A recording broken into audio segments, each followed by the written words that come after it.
Coming in at number 5, we have Alcatraz. The island of Alcatraz has always been a place for punishment. In its early days, it was a place of banishment for miscreants. People were sent to the island to be tormented by the ghosts that have always haunted the land. And if that didn't work, they would fight for what little they had to share on the island. In 1934, the notorious federal prison of Alcatraz was built. The torturing of souls continued during the prison's time. It was eventually closed in 1963 and is now a tourist location for those brave enough to walk the haunted land. There is a lot of paranormal stories that came out of Alcatraz for those who visit it today. The screams of past inmates or the feeling of being watched. But while the prison was open, the guards told a story of something that happened to both of them and the inmates on one Christmas day in the 1940s. Although the prison was known to be a horrible place to be locked up, once in a while the guards did show what little compassion they were allowed. They decided to give the inmates a great Christmas dinner. Everyone was enjoying themselves at the meal when suddenly the joy was brought to a fast end. The temperature in the room suddenly dropped and all of the candles were blown out. There was a moment of silence as no one knew what was happening or how to react. They were all in a state of shock. Suddenly, in the middle of the room, an apparition appeared. It appeared as an older man in a grey suit. After a few moments of stunned silence, a prisoner shouted at the apparition in disbelief and it vanished. It brought the Christmas celebration to a quick end and the prisoners were sent back to their rooms shaken and confused. They murmured among themselves about what they just saw, trying to make sense of it. The guards were too shaken to stay in the residence, so they took turns on shift while others made the journey home. The warden James Johnson told the story partially as a warning to others who worked there in case the apparition ever returned. Coming in at number 4, we have Hever Castle. For anyone who is unfamiliar with Anne Boleyn, she was the second wife to King Henry VIII. Henry went to great lengths to marry Anne. Divorce was not allowed within the Catholic Church during this time. Henry decided to end ties to the Catholic Church and create the Church of England, just so that he could have a divorce from his first wife, Catherine of Aragon. Henry was determined to get a male heir to his throne and famously went through 6 wives to achieve this. He got his divorce and married Anne Boleyn. She gave him a daughter. She did give birth to a male heir, but unfortunately he did not make it. After this, he grew bored of her and had her tried with adultery. Anne was sentenced to beheading and died on May 19th. Henry remarried on May 30th. Anne's story was tragic, and usually tragic ends leave spirits with unfinished business. Since her death, there have been rumours of her being spotted around Hever Castle. Hever Castle was her childhood home in Kent. It was reportedly the place that made her most happy, and she missed being here during her marriage. It is said that if you were to visit the castle on Christmas Day, you would see her walking the grounds. Guests have seen a figure believed to be her dressed in all white while walking over the stone bridge towards the home,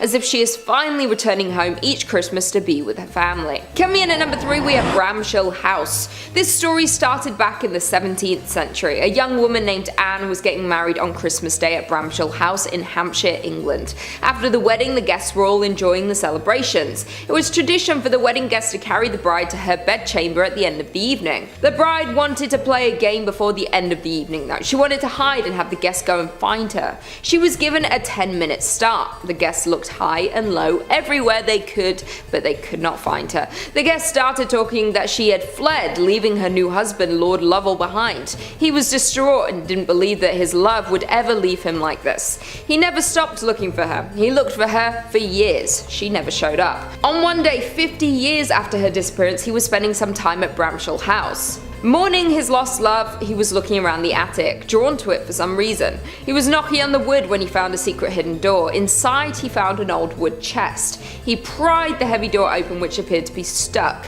When he did manage to open the chest, he found the remains of his love, still in her wedding dress, clutching her flowers. There were scratches covering the inside of the lid. It seemed that she thought she had found the perfect hiding spot and climbed inside. The lid closed and locked on her, leaving her trapped forever. It seems she gave her escape a desperate attempt. As he found her, he broke down. He was distraught, looking for her for the past 50 years, but finding she had met such a tragic end didn't make him feel better. At that moment, she appeared to him. She didn't speak, but he felt a warm presence around him, as if she was saying it was okay. All she wanted for him was to finally find out what happened. Since she was found, other guests have reported seeing her around the grounds. A bride in her dress had been seen walking the hallways late at night and around the grounds in the dead of night.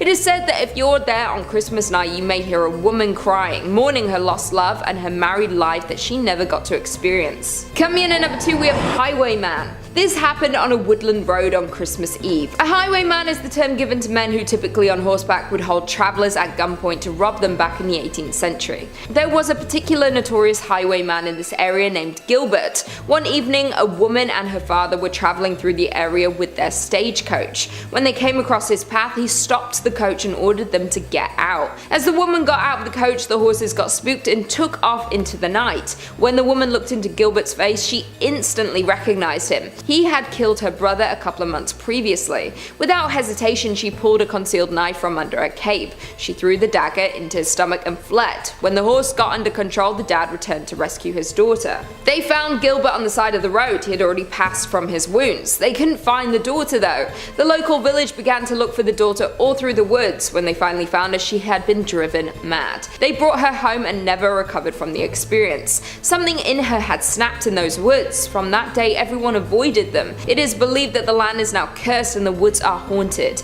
It's said that if you were to wander into the woods on Christmas Eve, you'll see the ghostly scene repeat itself at the same time it did that evening. Gilbert was buried not far from where he passed, and it's believed his spirit is angry from what happened. Be careful not to stumble upon his cursed land. And finally, in at number 1, we have Christmas Day. This is a disturbing story of one man in California and his horrific act at Christmas. The story started when the man and his wife had an argument on Christmas Eve. The wife was pushed, she knocked her head on the toilet and passed away. The man carried her to bed to sleep even though she was no longer with them. The story is told by their eldest child, who was 17 at the time and witnessed everything.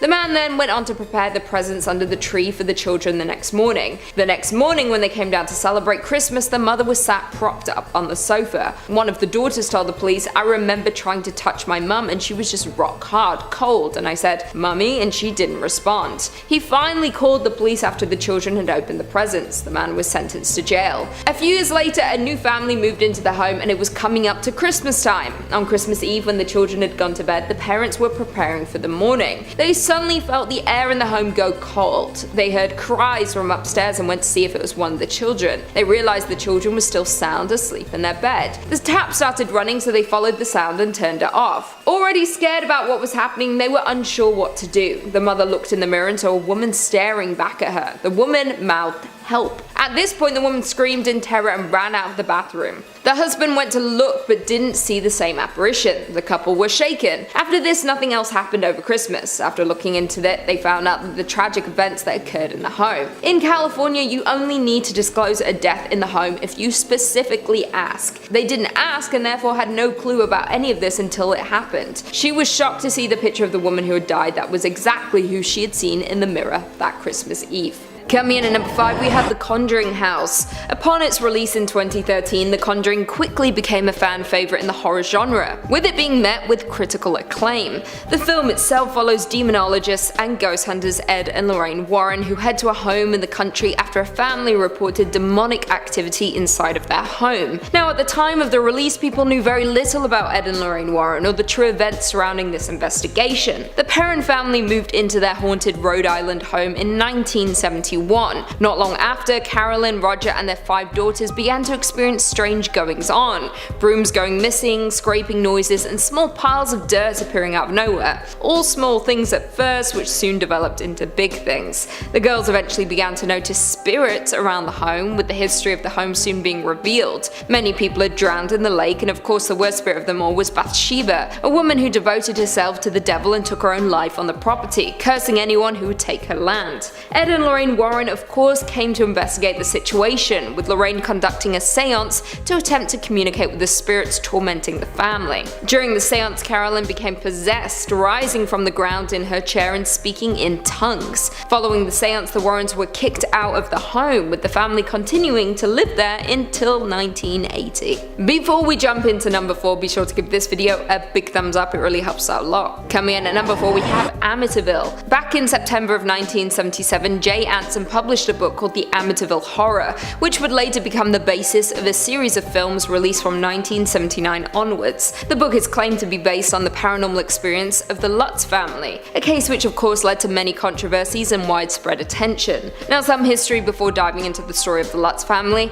Back in November of 1974, Ronald DeFeo Jr. shot and killed 6 members of his family at 112 Ocean Avenue in the suburban neighborhood in Amityville. He was ultimately convicted of second-degree murder and sentenced to 6 life sentences, with him passing away in custody in March of this year. Now, DeFeo had reported that voices had told him to kill his family. Whether these claims were true, we don't know. Jumping forward, in December of 1975, George and Kathy Lutz and their 3 children moved into the same home, and after just 28 days they fled the house, claiming to have been terrorized by paranormal entities while living there. On the evening of March 6, 1976, the home was investigated by Ed and Lorraine Warren along with a television crew from Channel 5 New York. During the investigation, a series of pictures were taken, one of the images allegedly showing a demonic boy with glowing eyes standing at the foot of the staircase. The Warrens quite quickly suggested that the home was occupied by malevolent spirits, with the Warrens' visit to the home being depicted at the beginning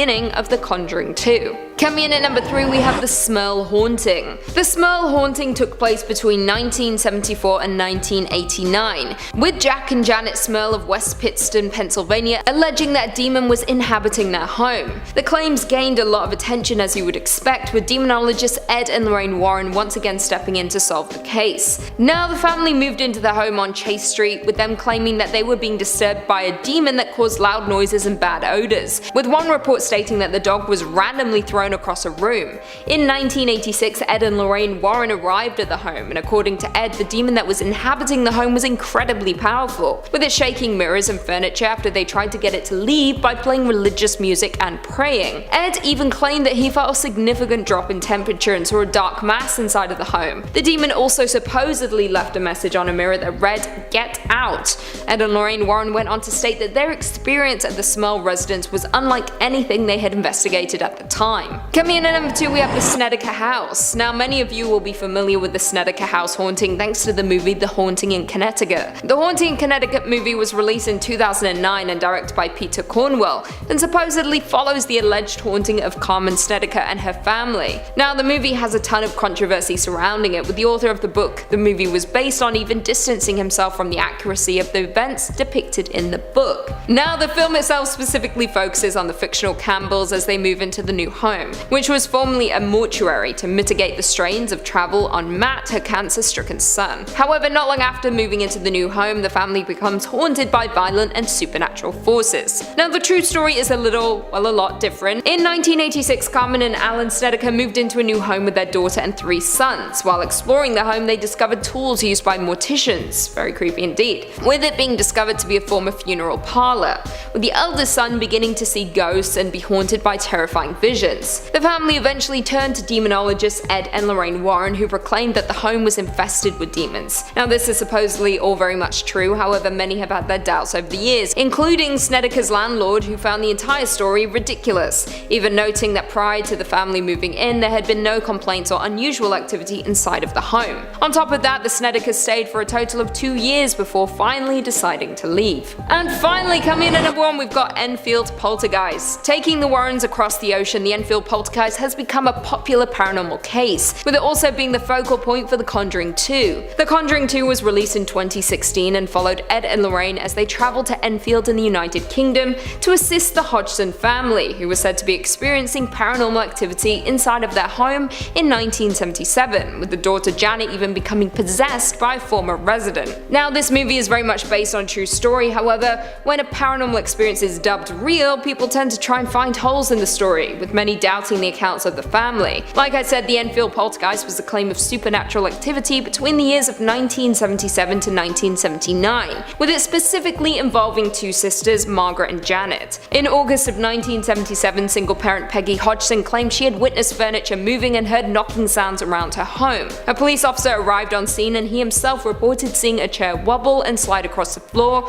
without any rhyme or reason. Following this, disembodied voices were heard, loud noises echoed around the home, and the children even began levitating. More than 30 people were reported seeing furniture move and heard voices around the home. Ed and Lorraine Warren were of course called in to assess the situation, with them visiting the home in 1978 and were convinced that the events had a supernatural explanation. Number 5 on the list is the story of Stingy Jack. Now this story is actually an Irish urban legend, and it is the origin of jack-o'-lanterns. Several hundreds of years ago in Ireland, there was a man named Jack who was dubbed Stingy Jack because 1, he was very stingy, but also he was very deceitful and could easily trick people into doing what he pleased. Now even though Jack was super smart and probably could have used this to make a legacy for himself, his pleasures were simple and he would spend his days drinking at the pub. One Halloween evening, Jack was drunk and walking around when he stumbled upon a body lying in the middle of the road. This turned out to be the devil, and the devil had come to collect Jack's soul. Before the devil took Jack to hell, Jack pleaded to have one more opportunity to drink ale at the pub,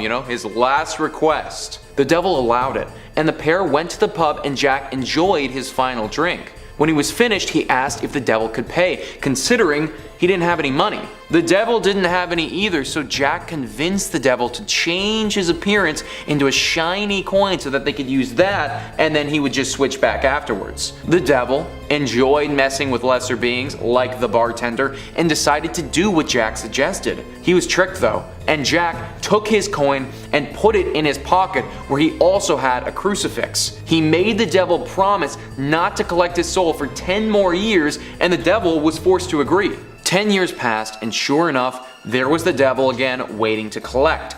This time though, Jack asked if he could have an apple before he went to hell. The devil, for whatever reason, agreed and climbed a nearby tree to fetch him one. When he got to the top and looked down, crucifixes littered the ground of the tree and the devil couldn't leave. This time, Jack made him swear to never take his soul to hell, which the devil, again, had to agree to. This was a mistake from Jack though. Several years later, the drinking caught up to him, and he died. When his soul tried to enter heaven, he was denied for being sinful his whole life. But then when it tried to enter hell, he was also denied because the devil said that he couldn't take his soul. The devil gave him one ember inside of a turnip, which acted as a makeshift lamp to guide his way through purgatory. On Halloween, some local Irish folks saw this makeshift lamp, and throughout the years, that has blossomed into the jack-o'-lanterns that we know and make today. Number 4 on this list is the story of a ghostly mother. Kevin, a teenager at the time of this incident, swears by this story and its truth. He and his friends had heard a rumor of this one turn off of a highway. It was said that many years prior, a mother and her young son at the time were driving down that highway on Halloween, and when they went to make the turn, they crashed the car and they died. Being on Halloween and being an untimely death, this sparked rumors of a haunting at the site of the crash. Kevin and his friends heard about these and decided that on Halloween they would take a drive out there and see for themselves. Now the rumor was that this mother was a friendly ghost meant to protect people from making the same error that she had. So what the boys did was they covered their car in flour to test the theory. Then, rather dangerously, they hit the gas pedal. They started rocketing down the highway, and they were going to take this turn very unsafely. Right as they got to the turn though, Kevin lost full control of his vehicle. It wasn't responding.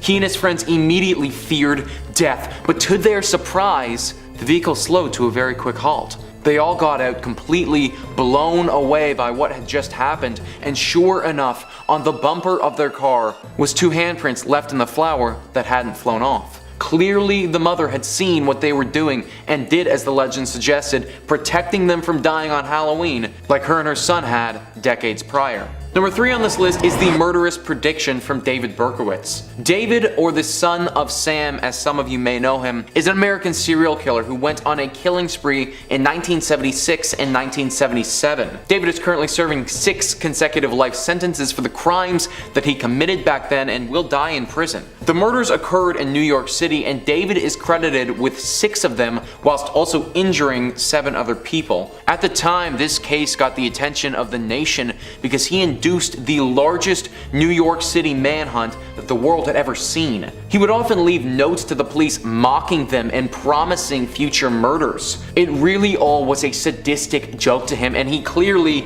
loved the attention. On August 10th of 1977, the police finally found and arrested him. He was very quick to plead guilty to everything that he'd been accused of, clearly proud of his work. While he was incarcerated though, this is where the potential paranormal event comes in. What's really spooky is the prediction he made while he was in prison. David predicted that a murder would take place on Halloween to 2 people and mocked the law enforcement about it. This was chalked up as mumbo jumbo at the time, and it wasn't taken seriously. However, on Halloween morning of 1981, 2 people, Ronald and Elizabeth, were beaten and shot in their Manhattan home. This was exactly how David had predicted it, with him even laying out the exact layout of their apartment. Now, how on earth did he know that this was going to happen from the inside of a jail cell? Some people believe that the Son of Sam was part of a larger cult group and that he had not acted alone during the initial murders. This could potentially lead to the explanation of how he had known about this murder.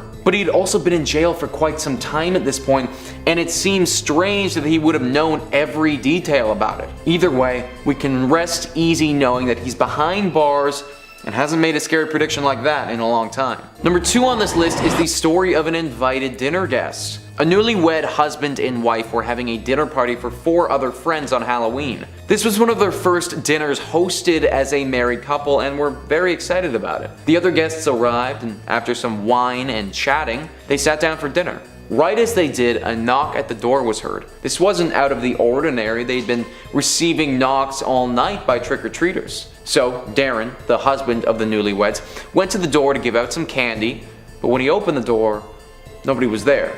Now, he supposed that it may have been some teenagers, maybe they were pulling a prank or something. Anyways, he went back to the dining room, and he sat down, and then he noticed an extra plate had been set. No one had realized that it was there because they were all chatting and having fun, but he could have sworn that when he set that table, he only put 6 down. He guessed he must have made a mistake, and he put it away. Then some time had passed, and they decided to all head to the kitchen, and now they were gonna go serve themselves. They all did so, but when they got back, just as it was before, there was the plate and all the cutlery and the wine glass, except this time they weren't empty, but the plate was filled to the brim with food. The whole group had no idea what was happening, or if somebody was playing a trick on them, all accusing one another that they were pranking the other ones. Eventually, they decided to leave it there, thinking that it may have been a spirit of some kind. Well, as they ate, the craziest thing happened. Whenever no one was looking at that plate and everyone's eyes were averted, the food would disappear.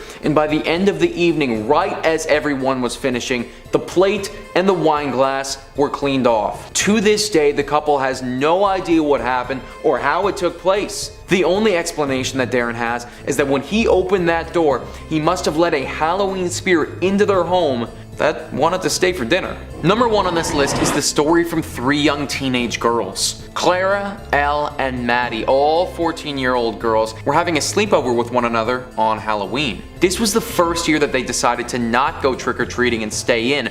However, that doesn't mean that they didn't celebrate the spooky evening in another way. Clara had recently lost her grandfather to a long battle of cancer. She was feeling bummed out about it and suggested that they try something on Halloween. She wanted to perform a seance so that they could contact her grandfather and have one final interaction with him. This would be the first one that these girls had ever done, but were willing to give it a shot. They gathered up a few things that belonged to him. His watch, his cigar case, a photograph of him when he was younger. They lit some candles, held hands, and began to perform the ritual. Suddenly, the candles flickered and the air grew thick and a presence was palpable. The girls clutched their hands tighter and knew that what they were doing was releasing some sort of spirit force. The flames on the candles doubled in size, and just as they did, a low, echoing voice boomed from the center of the room.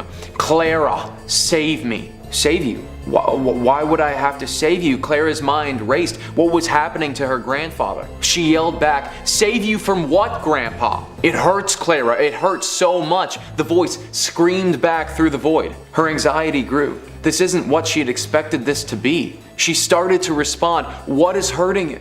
But she couldn't finish what she was saying because another voice entered into the mix. An even deeper and far more menacing voice than her grandfather's roared from the flames. "His soul is mine and yours will be too." Just then, one of the candles flew directly at Clara's face, grazing her as she was just able to react in time to get out of the way. The girls screamed, let their hands go, retreating to the back of the room, tears streaming down their face. This was enough to end the seance. The candles returned to their normal height, the voices depleted to nothing, and the presence seemingly left. But the picture of her grandfather had burned right as they were retreating and left only ashes behind. Whenever you are performing a ritual where you contact the dead, you always run the risk of interacting with a demon or potentially learning something that you wish that you hadn't. Both things happened to Clara and her friends on that one Halloween.